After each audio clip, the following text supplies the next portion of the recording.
Hi guys, today's recipe is Russian salad or Olivier salad.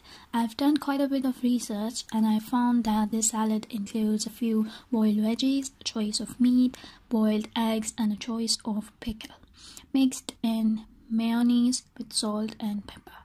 But about the pickle, I've tried it for the first time today and I couldn't stand the taste of it. The pickle is gherkins, it's called gherkins, so I will not add that.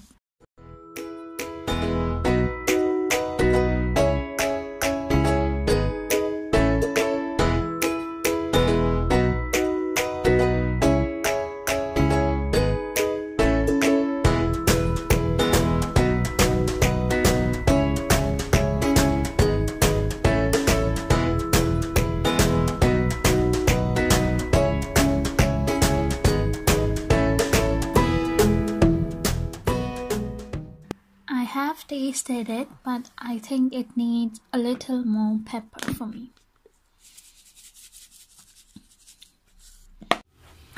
I have plated it out with the help of a square bowl.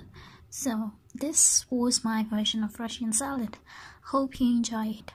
Thanks for watching. Bye.